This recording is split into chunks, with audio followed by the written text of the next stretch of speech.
حضرت سلیمان علیہ الصلوۃ والسلام جو موسیٰ علیہ السلام کے بعد آئے، موسیٰ علیہ الصلوۃ والسلام کے ذریعے اللہ نے فرعون کا مصر میں خاتمہ کیا. آپ تفسیروں میں پڑھ چکے ہیں کہ پھر موسیٰ علیہ الصلوۃ والسلام نے بنی اسرائیل کو حکم دیا کہ اب جہاد کرو. بنی اسرائیل نے کہا اذهب انت وربک، اے موسیٰ آپ جاؤ اور آپ کا رب جائیں، ہم یہاں بیٹھے ہوئے ہیں.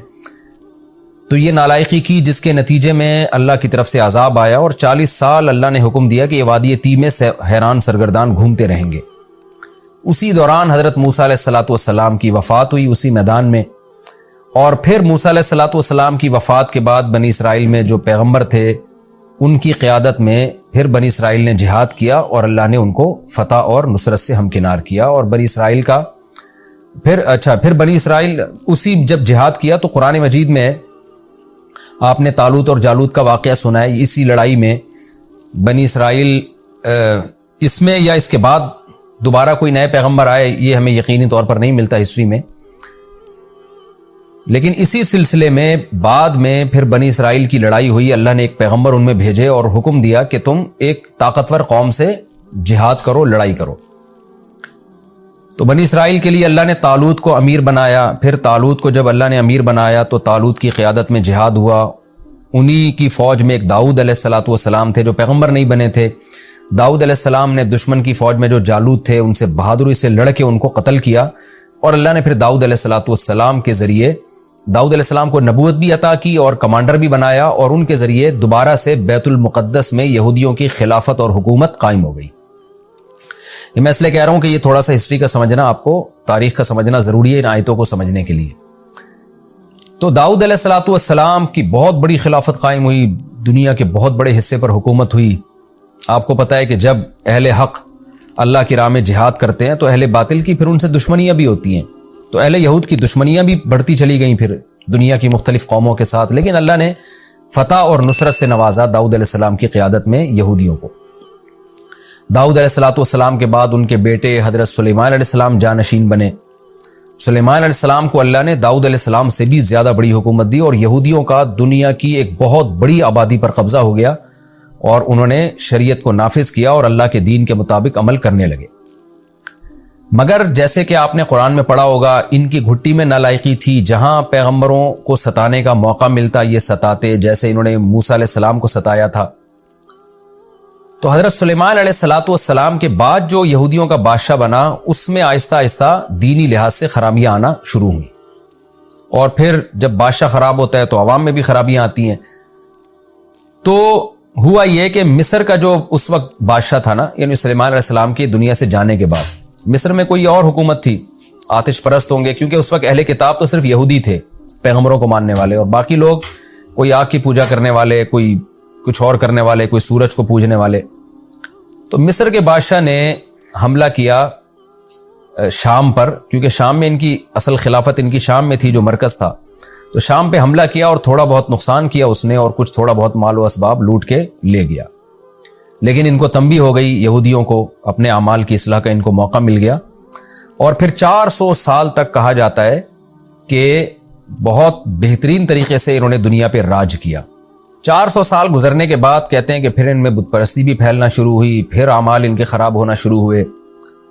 مصر میں پھر کوئی بادشاہ تھا، کیونکہ ان کی دشمنیاں تھیں دنیا میں بہت ساری قوموں سے. تو مصر کے بادشاہ نے جب دیکھا کہ یہ کمزور ہو رہے ہیں اور ان میں آپس میں اختلاف بھی پیدا ہو رہے ہیں، تو اس نے دوبارہ، یعنی وہ بادشاہ تو ظاہر مر چکا تھا جو 400 سال پہلے تھا، کوئی نیا بادشاہ تھا، یعنی مصر نے پھر ان کے اوپر چڑھائی کی اور تھوڑا بہت عمارتوں کو نقصان پہنچایا اور کچھ مال و اسباب لوٹ کے لے گیا، لیکن زیادہ تباہی نہیں ہوئی. لیکن ان کو عبرت نہیں ہوئی اس واقعے سے.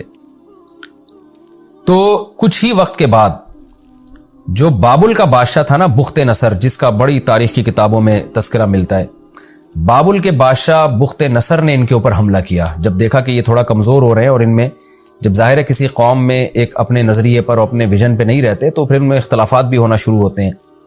تو بخت نصر نے ان پر حملہ کیا اور ان کو نقصان پہنچایا، لیکن بہت زیادہ نقصان نہیں پہنچایا، کیونکہ یہود بھی بہرحال طاقتور تھے، پاورفل تھے.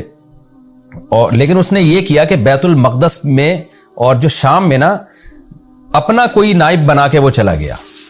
جیسے آج کل بڑی طاقتیں ہوتی ہیں نا کسی ملک پہ قبضہ کر کے، تو ان کو پتا ہوتا ہے ہم اس ملک پہ قبضہ برقرار نہیں رکھ سکتے، لیکن اپنا ہی کوئی کٹپتلی کوئی حکومت بنا کے چلے جاتے ہیں، تو بالکل اسی طرح کا کام بابل کے بادشاہ بخت نصر نے کیا اور اپنی کٹپتلی حکومت بنا کے چلا گیا، اور کہا جاتا ہے کہ یہودیوں ہی میں سے کسی کو اس نے بادشاہ بنایا۔ اب یہ جو نیا بادشاہ تھا جو بخت نصر کا نامزد تھا، اس نے یہودیوں پہ حکومت کی، تھا یہ ادھر ہی کا، یعنی شام ہی کا تھا یہ۔ تو اس وقت کے پیغمبر تھے جن کا آسمانی کتابوں میں نام آتا ہے حضرت ارمیا علیہ الصلوۃ والسلام۔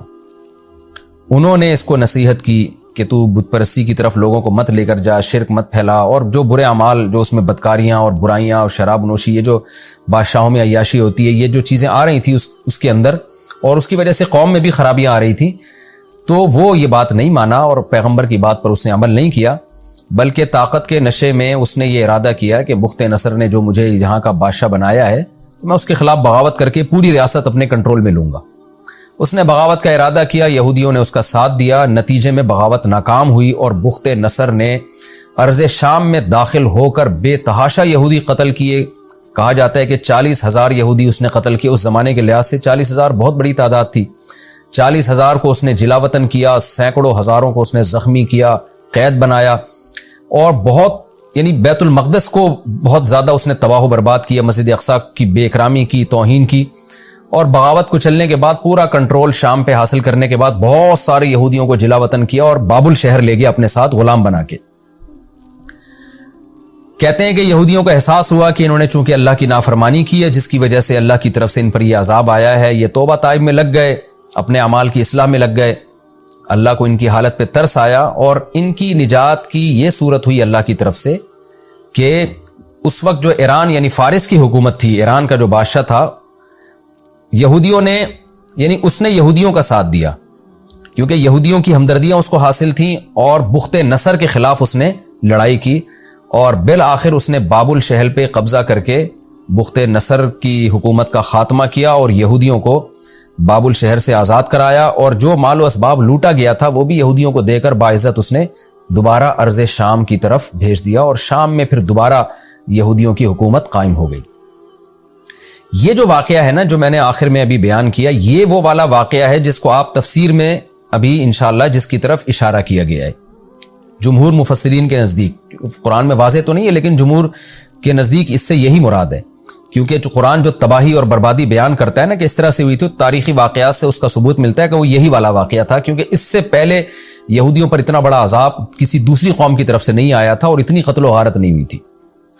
تو ان کو دوبارہ اصلاح اعمال کی توفیق ملی۔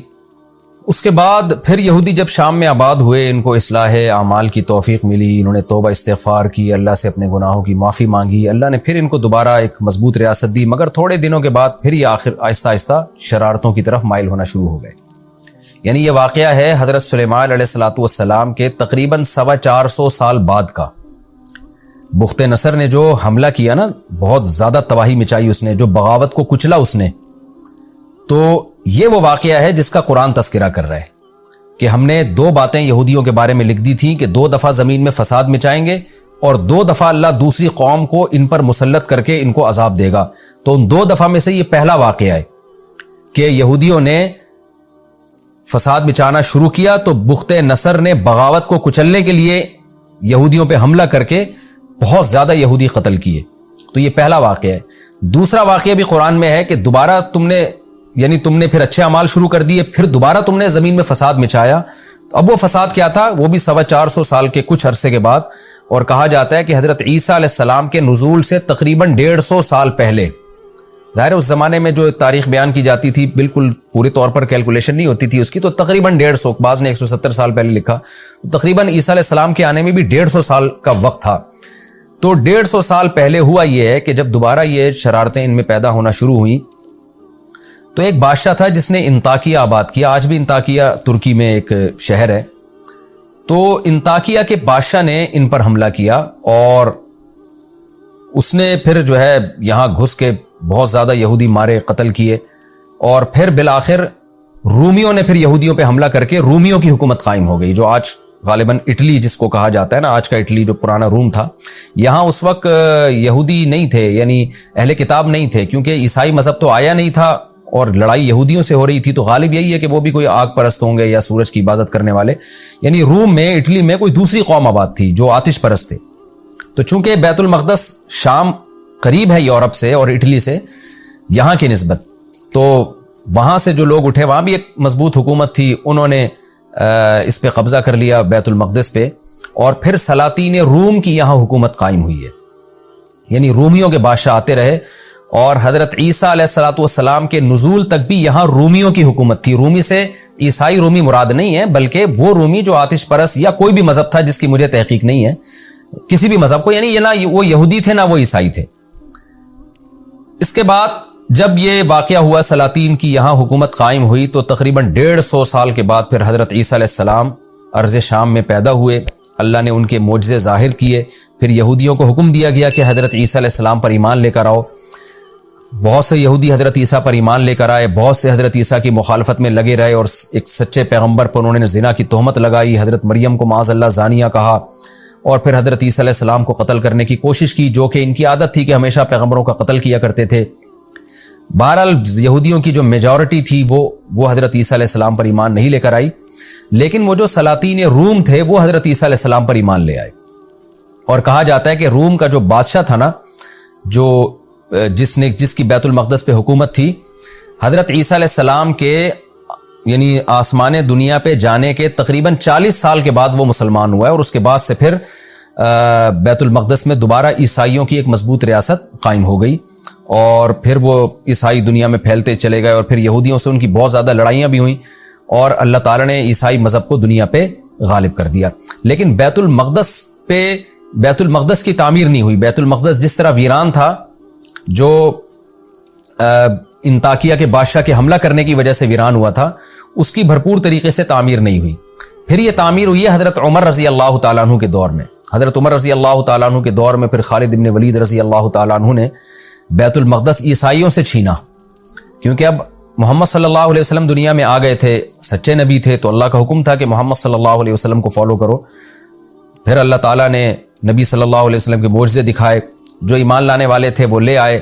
پھر رسول اللہ صلی اللہ علیہ وسلم کی قیادت میں جہاد ہوا، پھر آپ کے بعد خلفائے راشدین کے دور میں اور حضرت عمر کے دور میں بہت تھوڑے ہی عرصے میں بیت المقدس مسلمانوں کے حصے میں آ گیا، اور پھر بیت المقدس کی تعمیر دوبارہ سے کی گئی حضرت عمر رضی اللہ تعالیٰ عنہ کے دور میں۔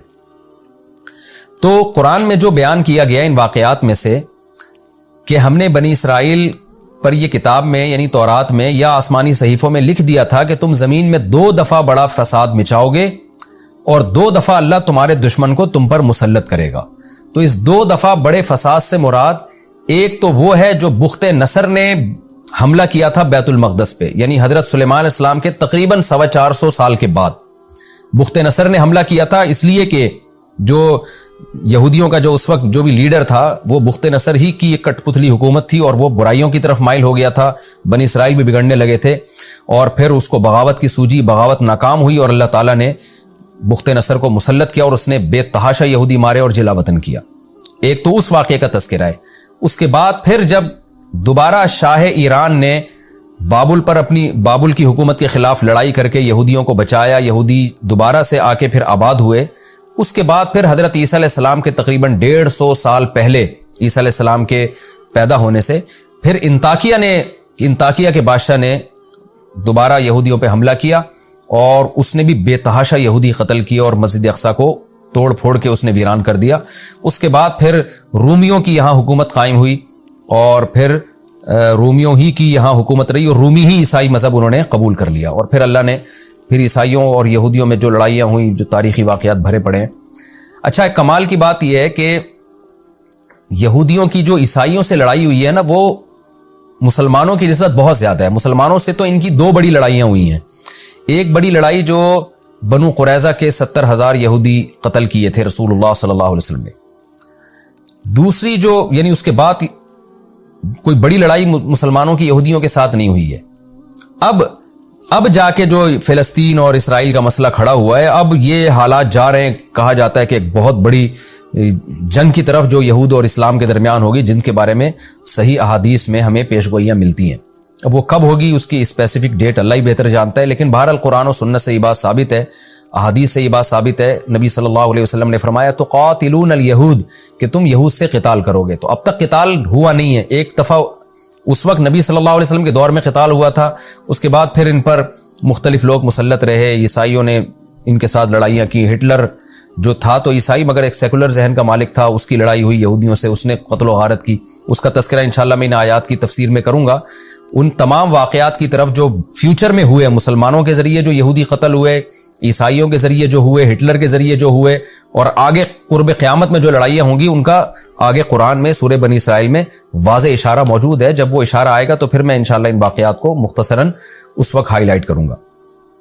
تو خلاصہ یہ نکلا کہ یہ جو دوسرا واقعہ ہوا ہے، اللہ نے اس کا بھی قرآن میں تذکرہ کیا کہ ان پر انطاکیہ کا بادشاہ مسلط ہوا اور اس نے ان کا قتل و غارت کیا۔ تو آگے اللہ نے پھر یہودیوں کو سمجھایا ہے کہ تم اپنے اعمال کو درست کرو، اگر تم نے درست نہیں کیا تو اللہ اسی طرح مختلف قوموں کو تم پر مسلط کرتا رہے گا۔ تو ہم ان آیتوں کی تفسیر کی طرف آتے ہیں، تھوڑا سا اجمالی خاکہ آپ نے تفسیر کا انشاءاللہ سمجھ لیا ہوگا۔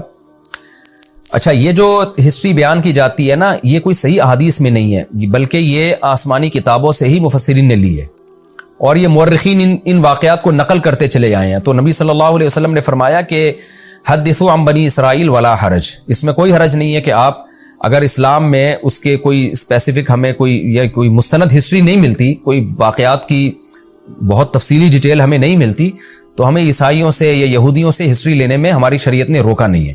اور خاص طور پہ جو خبر متواتر ہوتی ہے نا، جس کو سارے مورخین نقل کرتے چلے آئے ہوں، تو اس کا انکار کرنا ایک ضد اور ہٹ دھرمی کی بات ہے۔ تو قرآن سے بھی خاص طور پہ جب ان واقعات کی تائید ہو رہی ہے تو اس کو نقل کرنے میں کوئی حرج نہیں ہے۔ اس میں یہ مطالبہ کہ صحیح حدیث سے دکھائیں، یہ مطالبہ ایک کم علمی کی بات ہوگی۔ اگر حدیث میں اس کے خلاف ہوتا تو پھر ہم حدیث کو لیتے، ان واقعات کا انکار کرتے، لیکن نہ حدیث میں اس کی موافقت ہے نہ خلاف ہے، بلکہ قرآن سے اس کی تائید ہوتی ہے۔ اب میں اس کی تفسیر کی طرف آتا ہوں۔ قرآن کہتا ہے وَقَضَيْنَا إِلَىٰ بَنِي إِسْرَائِيلَ، ہم نے بنی اسرائیل کی طرف یہ فیصلہ کر دیا تھا، فی الکتاب، کتاب میں، کتاب سے تورات بھی مراد ہو سکتی ہے، آسمانی صحیفے بھی مراد ہو سکتے ہیں۔ وہ کہہ دیا تھا لَتُفْسِدُنَّ فِي الْأَرْضِ مَرَّتَيْنِ، کہ تم زمین میں 2 دفعہ فساد مچاؤ گے۔ یہاں بہت بڑا فساد مراد ہے، کیونکہ چھوٹے موٹے فسادات پر اللہ کی طرف سے سزا بھی چھوٹی موٹی ملتی ہے۔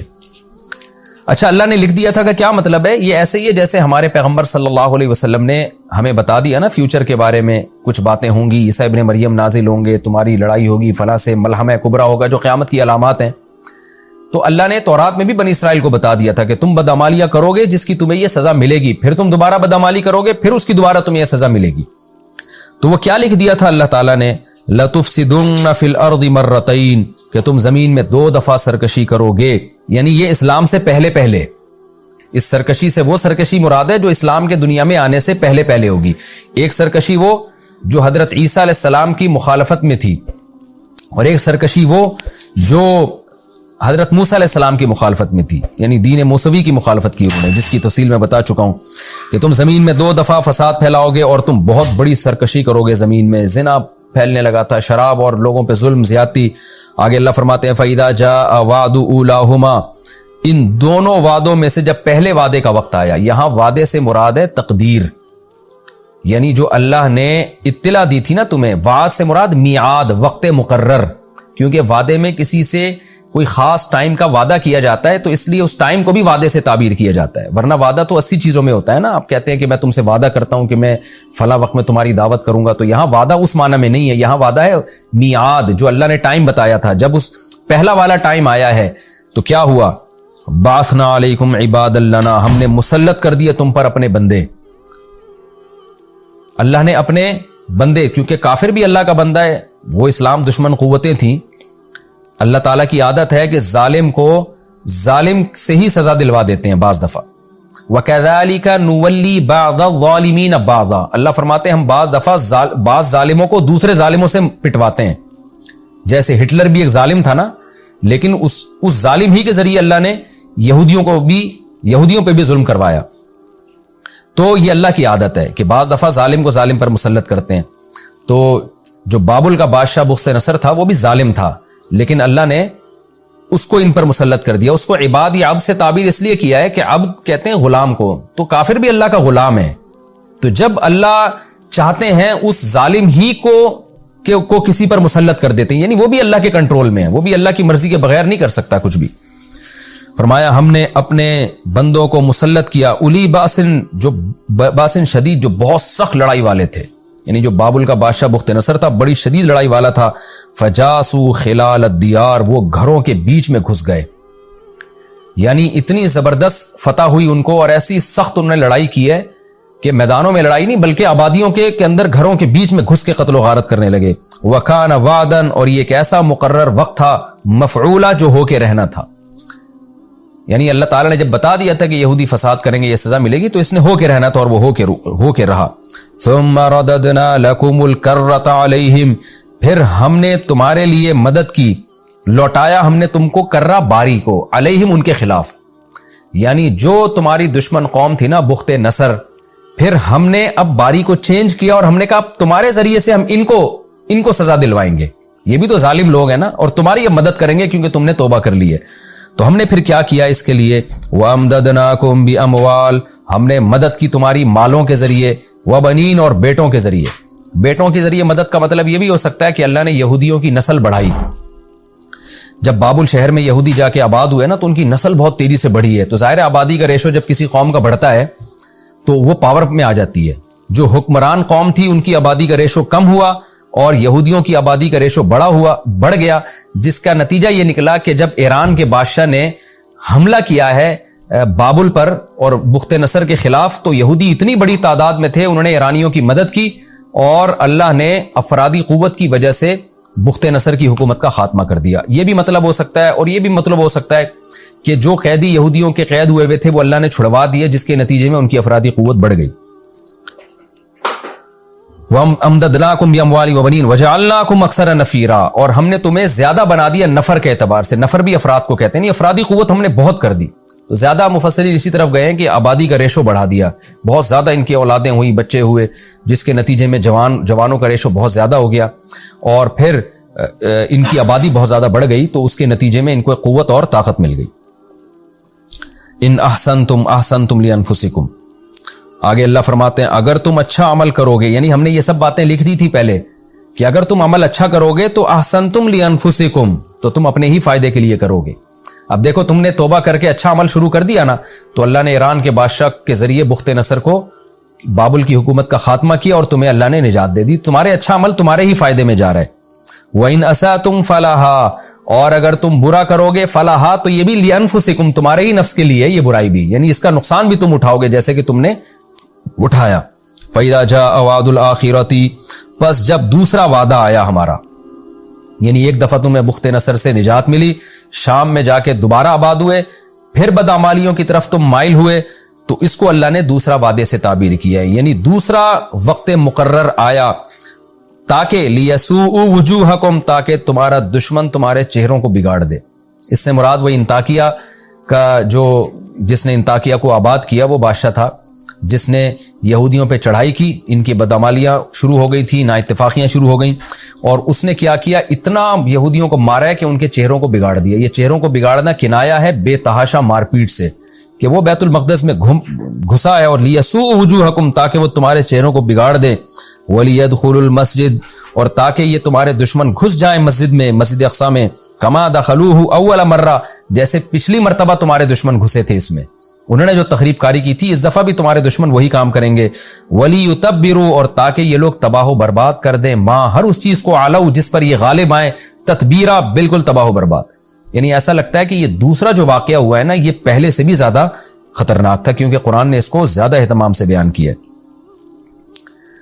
آگے اللہ تعالیٰ فرماتے ہیں, اب یہ اس کے بعد پھر میں نے آپ کو بتایا کہ پھر رومیوں کی, اٹلی کے جو بادشاہ تھے, جو بھی آتش پرست لوگ تھے, ان کی بیت المقدس پہ اور شام پہ حکومت قائم ہو گئی, اور پھر تقریباً 150 سال کے بعد اللہ نے حضرت عیسیٰ علیہ السلام کو پیدا کیا. آگے اللہ فرماتے ہیں عسیٰ ربکم ان یرحمکم, اللہ نے یہ بات بھی لکھ دی, یہ سب باتیں وہی چل رہی ہے جو لکھی بھی ہیں, کہ امید ہے کہ تمہارا رب تم پر رحم کرے گا. یعنی ابھی بھی رحمت کا ایک آپشن تمہارے لیے باقی رکھا اس نے. وہ کیا ہے؟ اس میں اشارہ ہے کہ اب نئے حضرت عیسیٰ علیہ السلام پر ایمان لے کر آؤ, اور جب محمد صلی اللہ علیہ وسلم دنیا میں آئیں تو ان پر ایمان لے کر آؤ, پھر اللہ تم پر رحم کرے گا, پھر مسلمانوں کے ساتھ ملا کے اللہ تمہاری حکومتوں کو دوبارہ قائم کرے گا. لیکن آگے اللہ فرماتے ہیں وَإِنْ عُدْتُمْ عُدْنَا, اگر تم نے دوبارہ وہی بدعمالیاں شروع کی, وہی زمین میں فساد شروع کیا. دیکھیں, فساد ایک خاص نوعیت کی بدعملی کو کہتے ہیں. ایسی بدعملی جس میں لوگوں پہ ایک تو گناہ ہے نا انسان کا پرسنل، ایک شراب پی رہا ہے، زنا کر رہا ہے، ایک یہ فساد ہے، ایک ہے کہ سازشیں کر کے زمین کا امن خراب کرنا.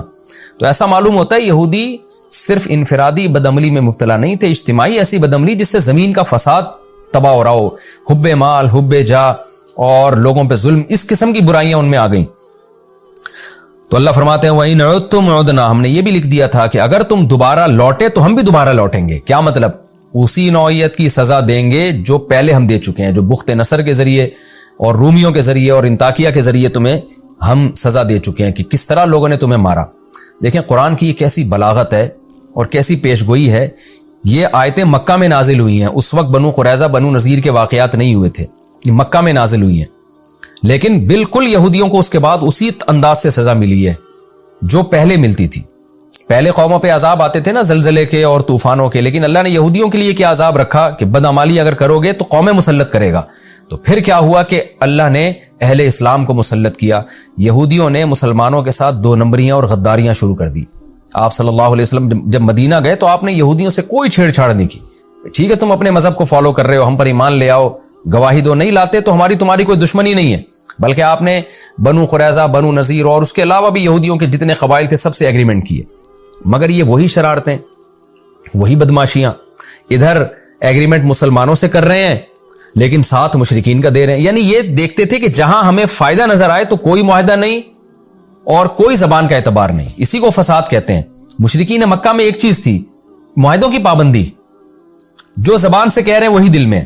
آپ کو پتا ہے کہ منافقت کا جو اصطلاح ہے نا اسلام میں، نفاق، یہ یہود کے بعد آئی ہے. مشرکین مکہ یا تو پکے کافر ہوتے تھے یا پورے مسلم ہوتے تھے. عیسائی جو تھے یا تو مسلم ہوتے تھے یا کافر ہوتے تھے. لیکن جو یہودی تھے نا ان میں لا الہ ہؤلاء ولا الہ ہؤلاء، ان میں منافقین پیدا ہوئے ہیں.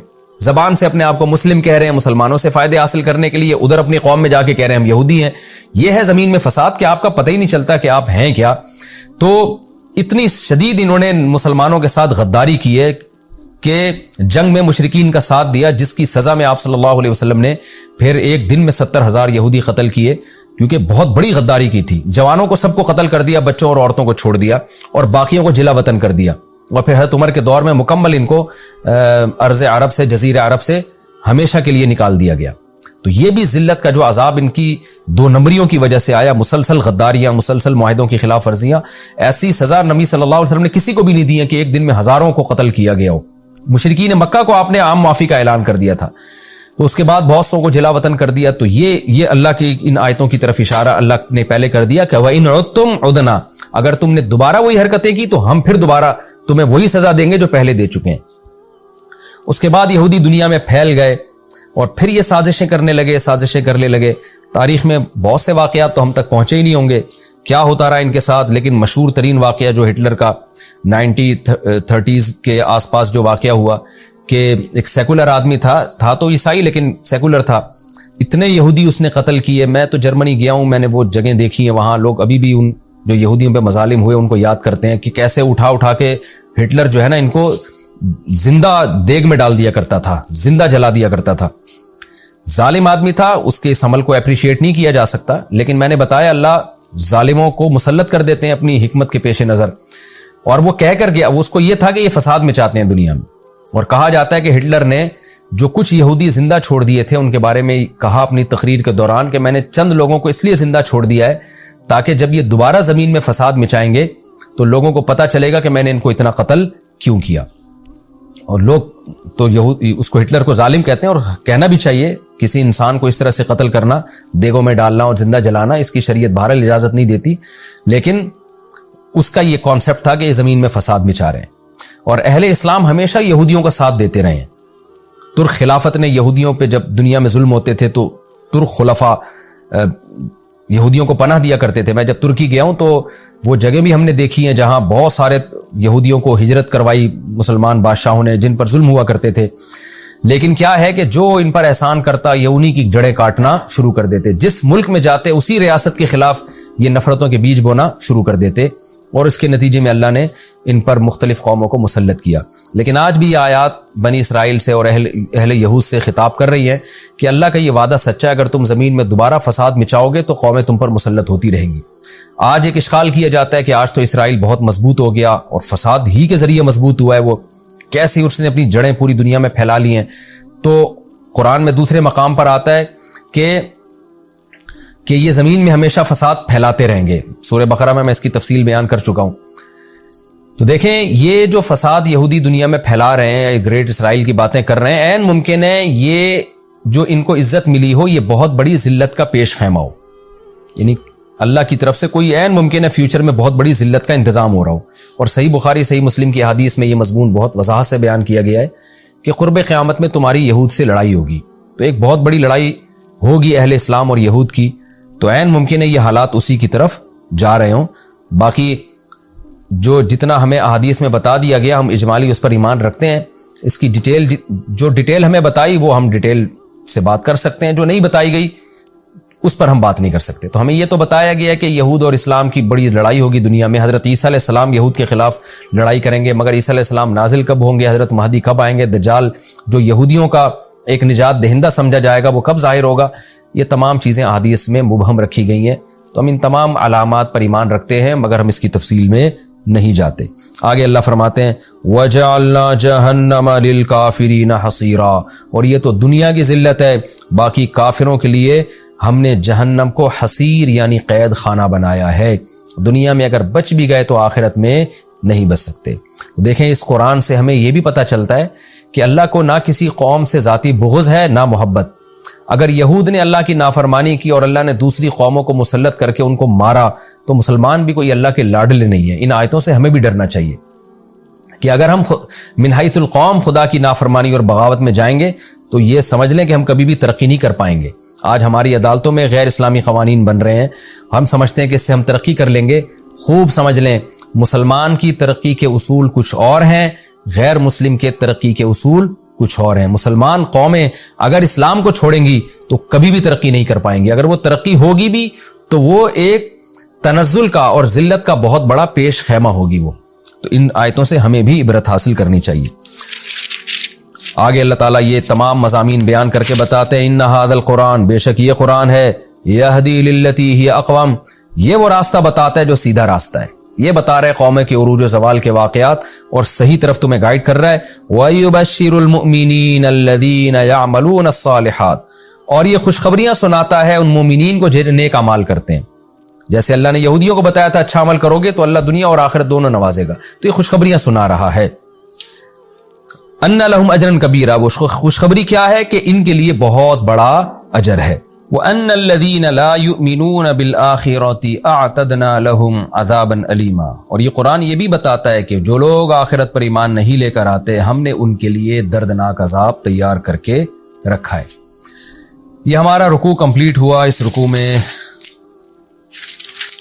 جو بہت اہم مضامین بیان ہوئے ہیں، میں کیونکہ وقت بھی ہمارا اتنا نہیں ہے کہ ہم اگلے رکوع کو کمپلیٹ کر سکیں تو میں اس کا مختصر خلاصہ آپ کے سامنے بیان کر دیتا ہوں۔ سب سے پہلے اللہ تعالیٰ نے رسول اللہ صلی اللہ علیہ وسلم کی معراج کا اس رکوع میں تذکرہ کیا ہے۔ پھر اللہ نے بتایا ذریۃ من حملنا مع نوح، کہ اے نوح کی کشتی میں سوار ہونے والے لوگوں، ہم سب نوح علیہ السلام کے ان تینوں بیٹوں کی اولاد ہیں، کیونکہ قرآن میں آتا ہے کہ اللہ نے صرف نوح علیہ السلام ہی کی ذریت کو باقی رکھا۔ تو ہمارے باپ دادے وہ تھے جنہوں نے نوح علیہ السلام کی بات کو مانا اور اللہ نے ان کو بچا کے ہمیں بھی حیات اور زندگی دی، اور نوح علیہ السلام بھی اللہ کے شکر گزار بندے تھے، تو ہمیں بھی اللہ کا شکر گزار بننے کی کوشش کرنی چاہیے۔ پھر اللہ تعالیٰ نے بنی اسرائیل کا بتایا کہ بیت المقدس کا چونکہ بنی اسرائیل سے بڑا گہرا تعلق رہا ہے، جہاں معراج میں اللہ اپنے نبی صلی اللہ علیہ وسلم کو لے کر گئے، تو اس سورت کا نام بھی بنی اسرائیل اسی مناسبت سے۔ تو اللہ نے بتایا کہ بنی اسرائیل پر تاریخ میں کیا کیا عروج اور زوال آئے ہیں اور کن کن نشیب و فراز سے وہ گزرے ہیں، اور ان تمام نشیب و فراز کی وجہ ان کے اچھے اعمال اور بدعملی۔ جب اچھے اعمال کیے تو ترقی ملی، جب بدعملی ہوئی تو دوسری قوموں کو اللہ نے مسلط کیا۔ اور قرآن میں یہ مضمون دوسری جگہ پر بھی ہے نولی بعض الظالمین بعضا، کہ ہم ظالموں کو ظالموں پہ مسلط کرتے ہیں۔ تو ہمیں بھی اس سے ڈرنا چاہیے کہ اگر اللہ تعالیٰ ہم من حیث القوم اللہ کی نافرمانی کریں گے تو قومیں ہم پر مسلط رہیں گی، اور رہ رہی ہیں، اب ساری دنیا اپنی آنکھوں سے دیکھ رہی ہے کہ اہل اسلام بھی دبے چلے جا رہے ہیں. ہماری کتنی بڑی خلافتیں تھیں، کتنی بڑی حکومتیں تھیں، لیکن جب ہم نے دین کو چھوڑا تو اس کے نتائج کیا نکلے. آج ہم کس پستی کی طرف جا رہے ہیں، اور بجائے دین پہ آنے کے اور زیادہ دور ہوتے چلے جا رہے ہیں. اور اس میں آبادی کی بڑھنے کی فضیلت بھی معلوم ہوتی ہے کہ اللہ نے جب یہودیوں پر احسان کیا ان کی نیک اعمال، تو اللہ نے ان کو بیٹوں اور مال کے ذریعے اللہ نے مدد کی. مالی یعنی معاشی ترقی بھی دی اور کثرت سے اولادیں بھی دی. ظاہر ہے جب اولاد زیادہ ہوتی ہے تو پھر بیٹوں کا ریشو بھی خود بخود بڑھ جاتا ہے. بیٹیوں کا تذکرہ اس لیے نہیں کیا کہ لڑائی کے کام اور معاشی ترقی کے کام جیسے بیٹے آتے ہیں بیٹیاں اس طرح آ نہیں سکتی. تو قوم جو مضبوط ہوتی ہے وہ لڑکوں کے ریشو کی وجہ سے ہوتی ہے، لڑکیوں کی وجہ سے نہیں ہوتی. یہ تو ایک زمینی حقیقت ہے، اس کا کوئی شخص بھی انکار نہیں کر سکتا. اس کا یہ مطلب نہیں ہے کہ بیٹی اللہ کی نعمت نہیں ہے یا رحمت نہیں ہے، اس کے الگ سے دلائل ہیں. لیکن چونکہ یہودی مغلوب تھے تو دنیا میں غالب کرنے کے لیے بہرحال جوانوں کا ریشو، جوان لڑکوں کا کی تعداد میں ایک بہت بڑی تعداد میں ان کا ہونا یہ بہت ضروری تھا.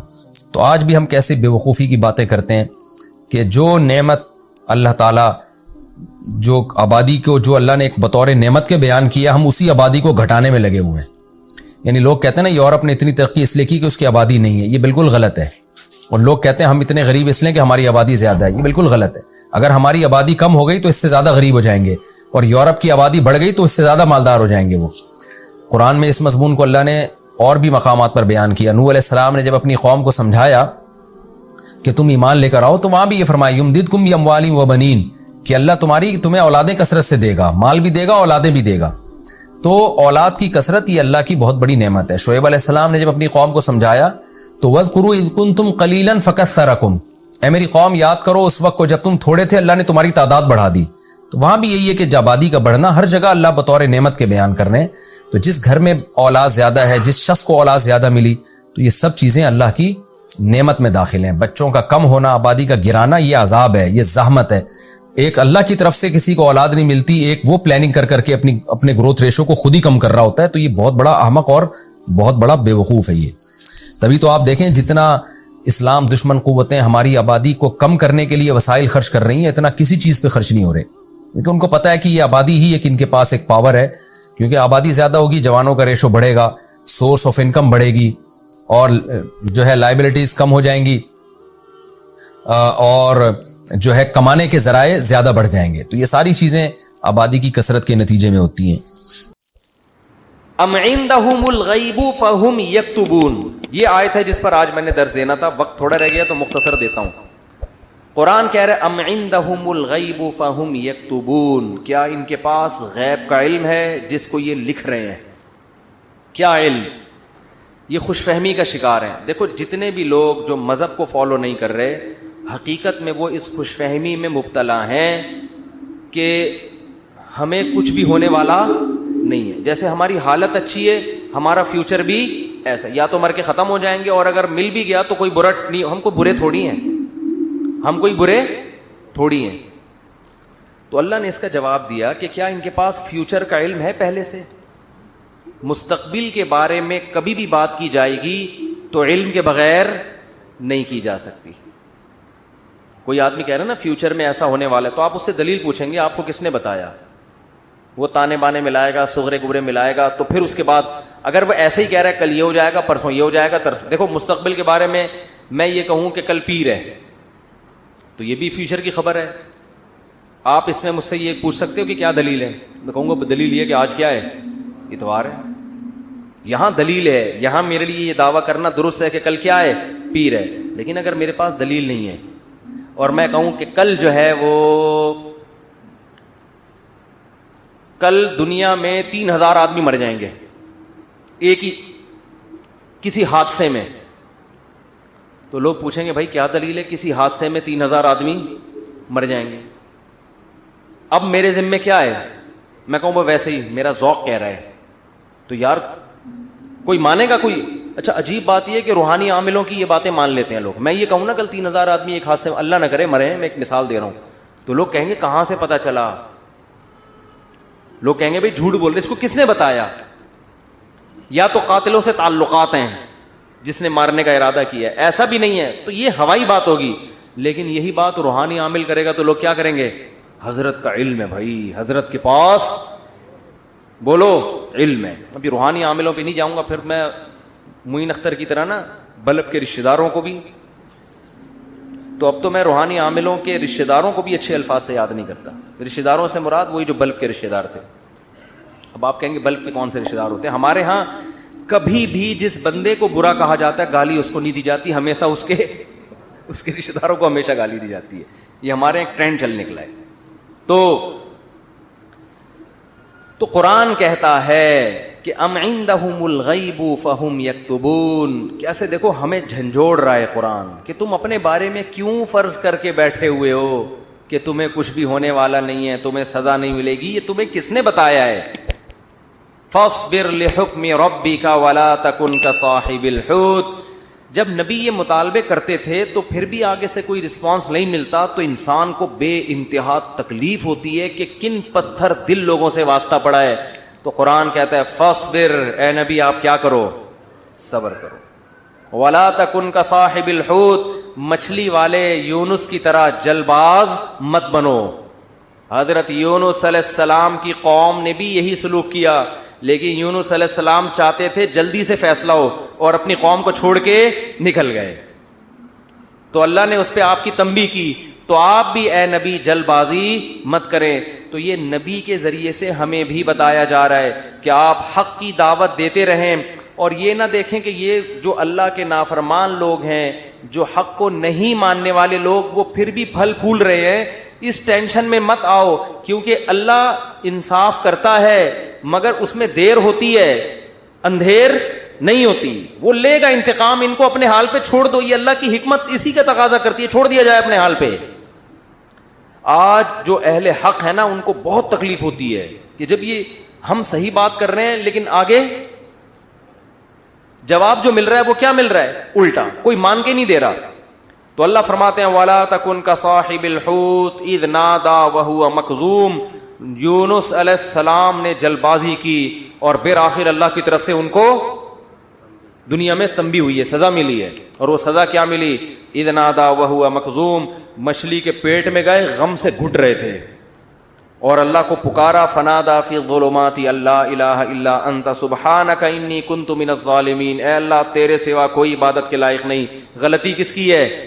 میری غلطی ہے, میں نے اپنی جان پہ ظلم کیا. تو اللہ نے کیا کیا؟ مچھلی کے پیٹ سے نکال لیا. دیکھو یونس علیہ السلام نے اللہ کے حکم پہ کتنا عرصہ تبلیغ کی, قوم نے نالائقی کی, پھر بھی نہیں مانے. سزا بجائے قوم کو ملنے کے کس کو مل رہی ہے؟ بولتے کیوں نہیں؟ الٹا حضرت یونس علیہ السلام کو مل رہی ہے سزا. تو اب آپ بتاؤ کیسا پیغمبروں کا صبر کا پیمانہ ہے. ایسے موقع پہ بھی اللہ کے خلاف کوئی شکایت زبان سے بولو نہیں نکال. کیوں؟ اللہ یونس علیہ السلام کے عمل میں ہمیں بتا رہے ہیں کہ دینداری کا یہ مطلب نہیں ہے کہ تم اچھے بنو گے تو اللہ کی نوازشیں آنا شروع ہو جائیں گی. دینداری کا مطلب یہ کہ جو اللہ کا کام ہے وہ اس کو کرنے دو. تمہارا کام ہے عاجزی, انکساری, بس میں ہی غلط, صحیح ہو کے بھی کون غلط؟ میں غلط. ہمیشہ غلطی کس کی کھاتے میں ڈالنی ہے؟ بولتے کیوں نہیں؟ دیکھو ہم نماز پڑھتے ہیں, نماز کے بعد 3 دفعہ استغفر اللہ پڑھتے ہیں, تو کیا کسی نامحرم کو دیکھا ہوتا ہے ہم نے نماز میں؟ بولتے کیوں نہیں؟ تو کوئی تک بنتا ہے استغفر اللہ کا؟ یا ہم نے کوئی جرم کیا ہے, نماز پڑھی اور کیا کہلوایا جا رہا ہے؟ استغفر اللہ استغفر اللہ. بھائی اگر استغفر اللہ پڑھنا تھا تو یہ نماز پڑھی کیوں کہ تم نے؟ ہمیں یہ بتایا جا رہا ہے کہ تم نیکی کر کے بھی کیا سمجھو جیسے تم نے گناہ کیا ہے. کیسے گناہ؟ نماز گناہ نہیں ہے بھائی. تم یہ کہو اے اللہ جس طرح سے پڑھنی چاہیے تھی اس طرح سے نہیں پڑھی میں نے, تو نیکی کر کے بھی کہا جا رہا ہے کہ ہم غلط ہیں. ہم نے اللہ جو پڑھنی تو ہمیں معاف کر دے, ہم سے نہیں ہوئی صحیح, ہم سے کام کیا ہو گیا؟ غلط ہو گیا. مجھے یاد ہے 25-30 سال پرانا قصہ ہے, چھوٹا بچہ تھا میں اس وقت. ایک تبلیغی جماعت میں نا ایک صاحب کے سال پہ سال لگ رہے تھے, پوری دنیا میں وہ ان کے سفر ہوئے, بڑا انہوں نے وقف کیا ہوا تھا اپنے آپ کو تبلیغی جماعت کے لیے. تو میرا ان سے ٹاکرا ہو گیا. وہ مجھے سمجھانے لگے جماعت میں نکلو سیرو سے, جیسے تبلیغ والے کرتے ہیں. مجھے پتا تھا یہ بہت ہی پرانے کھیڑو ہیں اور ان کی تو زندگیاں گزر گئی ہیں اس کام میں. میں نے کہا ماشاءاللہ اللہ نے آپ سے بڑا کام لیا ہے تبلیغ کا. کہتے ہیں ہاں میں نے بہت بگاڑا ہے تبلیغ کے کام. کہہ رہے ہم تو کام بنانے والے نہیں, کس میں ہم تو بگاڑنے. کہہ رہے میں تو بگاڑ ہی رہا ہوں جب سے. مجھے ان کا یہ اسٹائل بہت اچھا لگا. یعنی اپنے آپ کو کہہ رہے ہیں کہ تبلیغی جماعت میں اگر کوئی خرابی ہے تو وہ کس کی وجہ سے ہے؟ بولو. وہ اپنے بارے میں کہہ رہے ہیں وہ کس کی وجہ سے؟ مجھے نہیں کہہ رہے تھے، اپنے بارے میں کہہ رہے تھے. وہ کس کی وجہ سے؟ میری وجہ سے. کہہ رہے ہیں ہم کام بنانے والے نہیں بلکہ بگاڑنے والے ہیں. اب کوئی فسادی ہوتا تو کہتا ہے جب بگاڑنے والا تو کر کیوں رہا ہے پھر ہمیں؟ یہ تو اس نے خود کہا ہے، اپنی زبان سے بولا ہے کہ ہم بگاڑنے والے ہیں. یوٹیوب پہ کلپ ڈالتا ہے، یہ دیکھو خود. تو مجھے ان کی یہ تواضع پسند آئی. میں نے کہا دیکھو یہ بیچارہ صبح شام اس کام میں لگا رہتا ہے، مگر یہ کہہ رہا ہے جو تبلیغ کا کام پھیل رہا ہے اس میں جو برکتیں ہو رہی ہیں وہ میرے علاوہ لوگوں کی وجہ سے ہو رہی ہیں، اور جو خرابی آ رہی ہیں وہ کس وجہ سے ہو رہی ہیں؟ وہ ساری میری وجہ سے ہو رہی ہیں. تو آج مارکیٹ میں یہ چیز کیا ہے؟ شارٹ.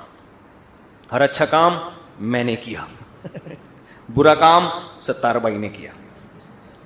ستار بھائی نہ ملے کہیں مجھے. ایک دن ایک فون آیا، میں نے فون اٹھایا، کون؟ کہہ رہے ستار بھائی بات کر رہا ہوں. ارے میں نے کہا بیٹا یہ مجھے نہیں چھوڑے گا. یہ کہے گا مفتی صاحب بہت تم نے جو ہے نا، لیکن وہ شکر ہے ایسی کوئی بات تھی نہیں. تو جنات کا دیکھ لو، قرآن مجید میں آتا ہے کہ جب نبی صلی اللہ علیہ وسلم نے تبلیغ کا کام شروع کیا نا، تو جنات بھی کی ایک جماعت نے نبی کے قرآن کی تلاوت سنی اور جا کے اپنی قوم کو انہوں نے تبلیغ کرنا شروع کی. تو تبلیغ کا انداز دیکھو جنات کا، کیونکہ ہدایت مل گئی تھی ان کو، مسلمان ہو گئے تھے. تو تبلیغ کیسے کر رہے ہیں کہ بھئی دیکھو دنیا میں کوئی بڑا کام ہوا ہے، ہمارا آسمانوں پہ داخلہ بند ہو گیا. انا لا ندری، ہمیں نہیں پتا، اشر ارید بمن فی الارض، کہ جو اللہ نے محمد صلی اللہ علیہ وسلم کو دنیا میں بھیجا اور شیاطین کا اوپر جانے کا سیٹ اپ بند کر دیا، ہمیں نہیں پتا کہ زمین والوں کے ساتھ شر کا ارادہ، کیونکہ بعض دفعہ اللہ پیغمبروں کو بھیجتے ہیں حجت تمام کرنے کے لیے تاکہ حجت تمام ہو اور پوری قوم کو تباہ کر دیں. تو شر بھی ہوتا ہے نا اس میں.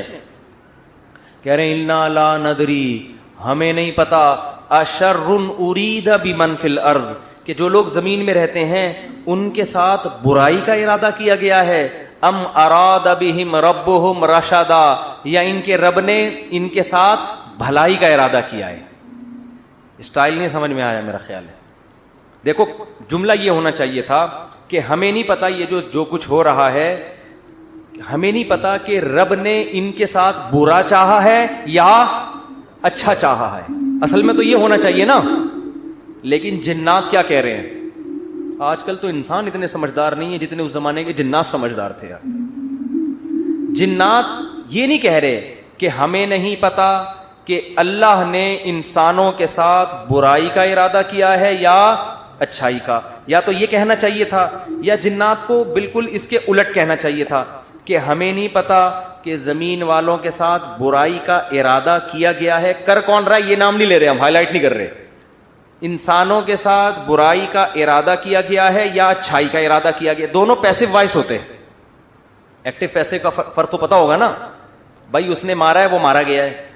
جب ہم کہتے ہیں ہی از کلڈ، وہ مارا گیا ہے، تو مارنے والے کو ہم شو نہیں کر رہے ہوتے. فاعل کا نہیں پتا ہوتا، سبجیکٹ کا نہیں پتا ہوتا کہ مارنے والا ہے کون.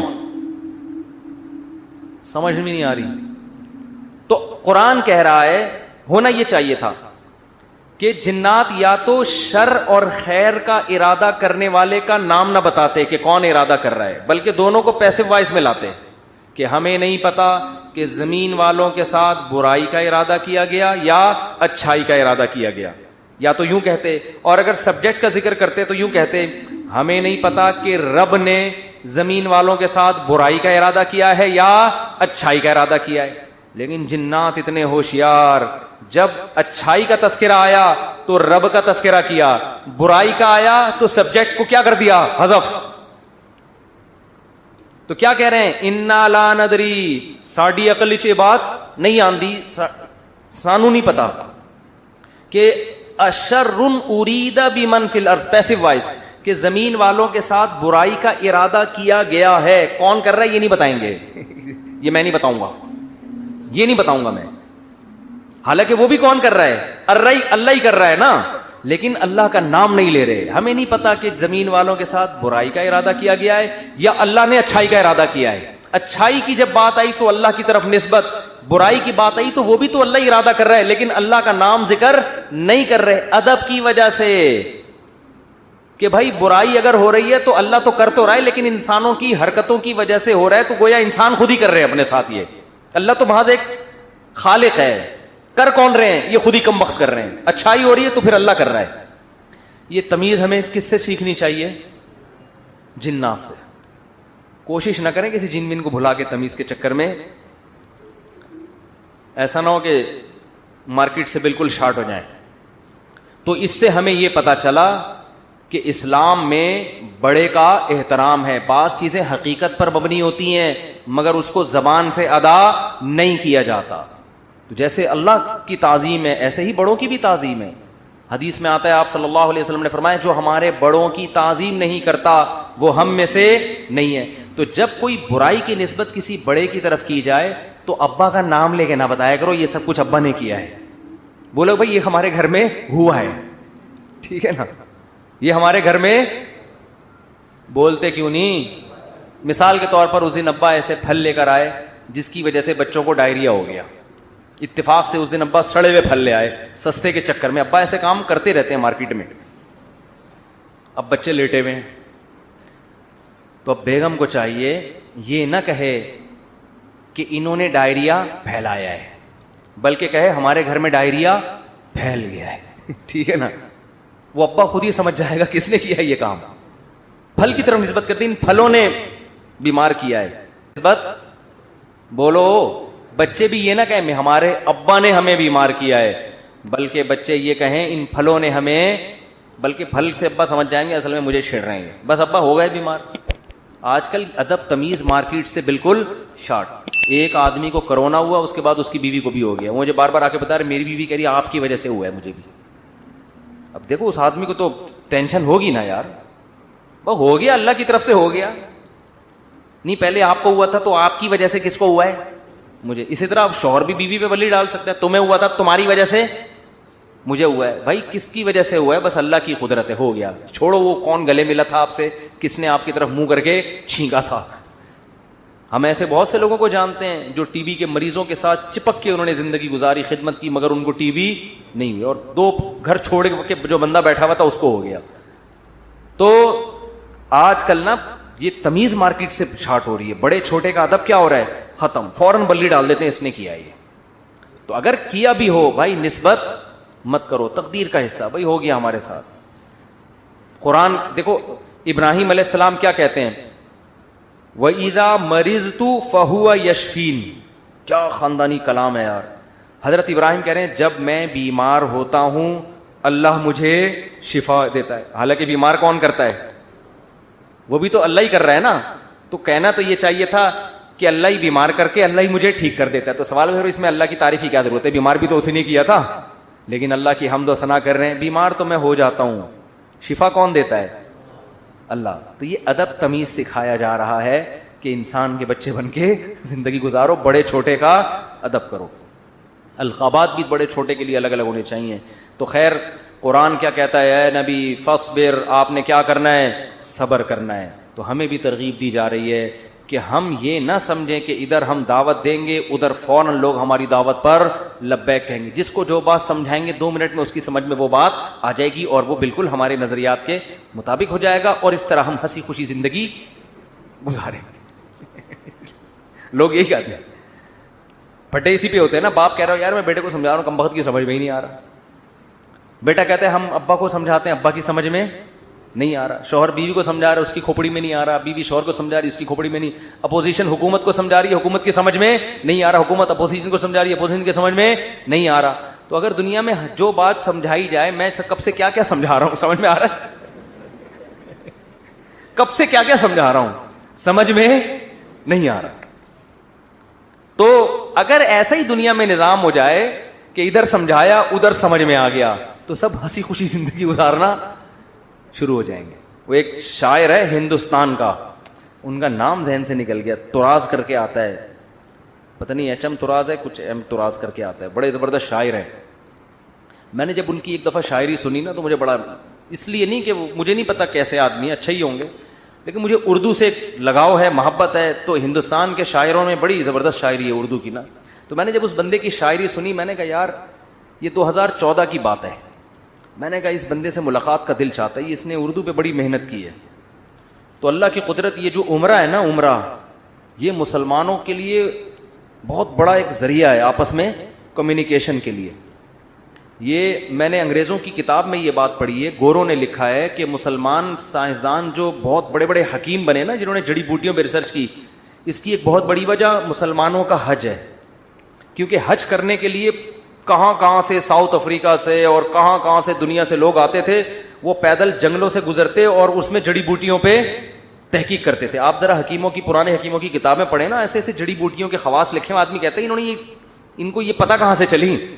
تو وہی حج اور عمرے سے جو مسلمانوں کے سفر ہوئے ہیں, پھر مختلف ملکوں کے لوگ آ کے عمرے میں ایک دوسرے سے ملتے ہیں, ایک دوسرے کی تہذیبیں سیکھتے ہیں, سکھاتے ہیں. یہ مسلمانوں کے لیے یہ بہت بڑا ایک ذریعہ بنا ہے. یہ بیت اللہ جو ہے نا, یہ مسلمانوں کو آپس میں کنیکٹ کرنے کا صدیوں سے ایک بہت بڑا ذریعہ ہے. یہاں کے ترکی, پاکستانی, انڈونیشیا سب آ کے کیا ہوتے تھے, مل جاتے ہیں.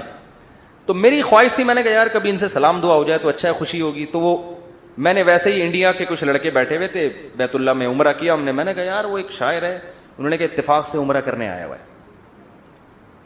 میں نے کہا میری ملاقات کرا دو. تو مجھے نہیں پتا تھا وہ مجھے جانتے ہیں. تو جب ملاقات ہوئی, انہوں نے کہا میں تو آپ سے خود بہت دنوں سے ملنے کا مشتاق, آپ کے بیان سننے بڑا مزہ آتا ہے. اس وقت میرے آڈیو بیان ہوتے تھے. تو بات کیا کر رہا تھا میں, تو ان کا ایک شعر تھا, شعر ہی بھول گیا. شعر کا ایک جملہ مجھے یاد ہے, کیونکہ ہم ہر چیز آدھی یاد کرتے ہیں نا. وہ ابتدائی عشق میں دل ہوا یوں خراب آدھا والا شعر کی وجہ سے. تو اس نے کہیں اپنی محبوبہ کا شاعر نے تذکرہ کیا ہوگا کہ وہ کہیں چلی گئی, یوں ہو گیا, ٹینشن میں آ گیا. تو اس نے لکھا یہ انہونی نہیں ہوتی تو پھر ہونے کو کیا ہوتا, یہ انہونی نہیں ہوتی تو پھر ہونے کو. یعنی دنیا میں کچھ عجیب سے کام ہوتے ہیں تو پھر ہوتا ہے نا کچھ نہ کچھ, تو آدمی انجوائے کرتا ہے کچھ ہوا ہے. یعنی اگر شاعر کا تخیل بیان کر رہا ہوں, ایسا نا آپ اس شاعر کو کہیں کون سی معشوقہ تھی تمہاری مارکیٹ سے شارٹ ہو گئی, مفتی صاحب نے ہمیں بتایا, شاید ہم پولیس بھیج کے. اس شاعروں کا کلام کا کچھ بھی مطلب نکالا جا سکتا ہے. محبوبہ کے بجائے کچھ وسیم بھائی کو ڈال دو, ستار بھائی کو ڈال دو, وہ ٹینشن نہیں ہے. شاعر کے کلام کو کبھی الفاظ کو نہیں پکڑا جاتا, اس میں ہر آدمی اپنے حساب سے اس کا مفہوم بیان کر رہا ہوتا ہے. تو ہم نے اس کو اپنے حساب سے اس شعر کو لیا کہ دنیا میں کچھ ہونے کے لیے کچھ انہونیوں کا ہونا بولو ضروری ہے. سمجھ رہے ہو؟ دیکھو بعض لوگ کچھ کر کے موسٹ وانٹیڈ بن جاتے ہیں, تو وہ اسی کو انجوائے کرتے ہیں. کہتے ہیں اگر یہ نہ ہوتا تو ہم موسٹ وانٹیڈ, وہ کیا ہے, بدنام جو ہوں گے تو کیا نام نہ ہوگا. نام پیدا کرنے کے لیے بدنام ہونا بھی ضروری ہے. تو اس نے کہا یہ انہونی نہیں ہوتی تو پھر ہونے کو کیا ہوتا. تو میں یہ کہہ رہا ہوں اگر یہ ٹینشنیں دنیا میں نہ ہو تو ہونے کو کچھ ہو ہی نہیں. آپ نے بیگم کو بات سمجھائی, سمجھ گئی. اس نے آپ کو سمجھایا, آپ کی سمجھ میں فوراً آ گیا کہ یہ کیا کہہ رہے. آپ نے اپنے بچے کو ایک دن کچھ سمجھایا, اس کی سمجھ میں فوراً آ گیا. تو گالیاں ہوتی دنیا میں پھر کوئی بلب کے رشتے داروں کو گالیاں دیتا, بولو نا. تو خیر اور شر کا مقابلہ کیا ہو جاتا, ختم. پیغمبر امتیوں کو سمجھاتے, 2 منٹ میں بات سمجھ میں آتی. نبی آ کے سمجھاتے, بھائی یہ 360 بت پتھر کے بنے ہوئے تم نے رکھے ہوئے ہیں, یہ غلط ہیں. وہ کہتے ہیں او اچھا, یہ تو بالکل صحیح کہا آپ نے. ہم اپنے ہاتھوں سے اپنے خدا کو بناتے ہیں, یہ بننے میں ہمارے محتاج, تو بھلا یہ ہماری مدد کیسے کریں گے. بات تو کلیئر تھی نا, 2-2-4 کی طرح, مگر ان کی کھوپڑی میں نہیں آئی ہے. 10,000 کا لشکر لے کے مکہ پہ حملہ ہوا ہے, خون بہے ہیں, لو عورتیں بیوہ ہوئی, بچے یتیم ہوئے. اتنی سی بات سمجھانے کے لیے 23 سال کی ٹینشن ہے, پھر جا کے بھی سمجھ میں پھر بھی نہیں آئی. پھر مکہ فتح ہوا تو نبی نے بیت اللہ کے اندر 360 بت گرائے اپنے ہاتھوں سے, وہ بھی طاقت کے زور سے سمجھ میں آئی ہے, ورنہ پھر بھی نہیں آئی. اگر یہ حملہ نہ ہوتا تو آج تک 360 بت رکھے ہوئے ہوتے, آپ دلائل میں مناظرہ ہی کر رہے ہوتے, بحث ہی کر رہے ہوتے, کسی کی کھوپڑی میں نہیں آتی بات. تو بھائی اتنی بڑی حقیقت جب بحث سے کسی کی کھوپڑی میں نہیں آئی تو آپ کی بیگم آپ کی فرما بردار کہاں سے بن جائے گی. کیونکہ آگے اس کے پاس بھی دلائل ہوتے ہیں سمجھانے کے لیے. آپ اس کو جب سمجھاؤ گے شوہر کے یہ حقوق ہیں تو کہے گی کہ صرف شوہر ہی کے ہیں, بیوی کے نہیں ہوتے. اب کیا جواب دو گے آپ؟ اب یا تو 10,000 کا لشکر لے کے سسرال پہ حملہ کرو, یہی ہوگا. 10,000 کا لشکر لے کے کیا کرو, سسرال پہ حملہ کرو, اپنے حقوق پاس کرواؤ. ایسا نہیں ہوگا. تو بس یہی ہے کہ آپ نے سمجھایا, نہیں سمجھ میں آیا, اس نے سمجھایا, آپ کی سمجھ میں نہیں آیا, ہنسی خوشی زندگی گزارو. بولو یہ انہونی نہیں ہوتی تو پھر ہونے کو کیا ہوتا. تو اس لیے دنیا میں جو بھی ہو رہا ہے نا, اپنی ذمہ داری پوری کرو, اپنا الو سیدھا رکھو. جو اپنی ذمہ داریاں پوری کرو, باقی جو ہو رہا ہے ہونے دو, ٹھیک ہے نا. حکیم الامہ حضرت مولانا اشرف علی تھانوی رحمۃ اللہ علیہ ایک بات بہت زیادہ فرمایا کرتے تھے کہ جو چیز اختیار میں ہے اس میں سستی نہ کرو, جو اختیار میں نہیں ہے اس کی ٹینشن مت لو. اولاد بگڑ گئی, بھائی آپ نے کوشش کی سمجھانے کی, اب کنٹرول میں نہیں ہے, چھوڑ دو یار. ساری زندگی یہی ٹینشن, نہیں لوگ پالتے ہیں ٹینشن, میرا بچہ کیوں نہیں صحیح ہو رہا, میرا بچہ کیوں نہیں صحیح ہو رہا, میرا بچہ کیوں نہیں صحیح ہو رہا. چھوڑ دے یار اس کو اپنے حال پہ, چھوڑ دو اس کو اپنے حال پہ. یہ کیوں نہیں ٹھیک ہو رہا, وہ کیوں نہیں ٹھیک ہو رہا, یہ کیوں نہیں صحیح ہو رہا, عمران خان نے جو وعدے کیے تھے پورے کیوں نہیں ہو رہے. تمہارے اور کم ٹینشن ہے یار. تو اللہ پوچھ لے گا بھائی جو آپ نے وعدے کیے تھے پورے کیے کہ نہیں کیے. تو جو کام اپنی ذمہ داری میں, حتیٰ کہ کسی نے ان سے پوچھا کہ حضرت میرا نماز میں دل نہیں لگتا, خیالات منتشر رہتے ہیں.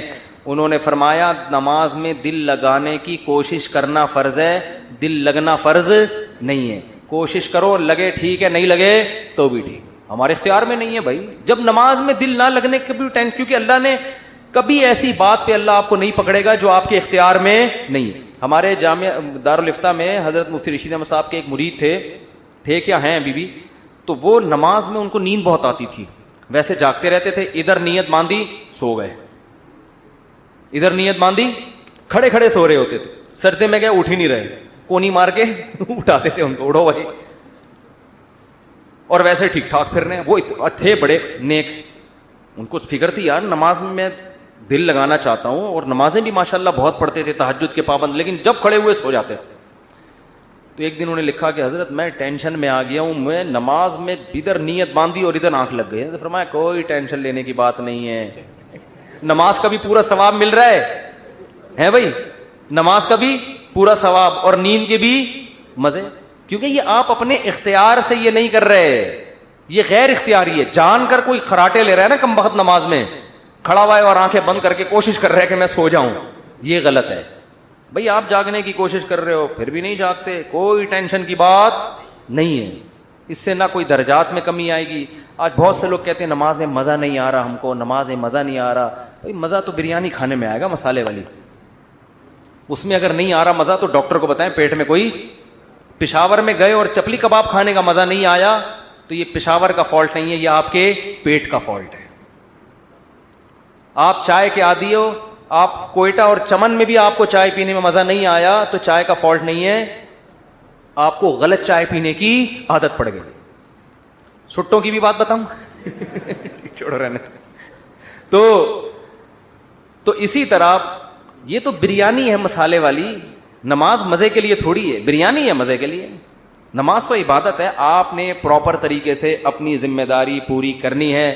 کبھی انسان کی طبیعت میں نشاط ہوتا ہے, بڑا مزہ آ رہا ہوتا ہے نماز میں, آنسو نکل رہے ہوتے ہیں, کبھی طبیعت میں ٹینشن ہوتی ہے. تو آپ اپنی ذمہ داری پوری کرو, ان چکروں میں مت پڑو کہ مزہ آ رہا ہے یا نہیں آ رہا. سمجھتے ہو کہ نہیں؟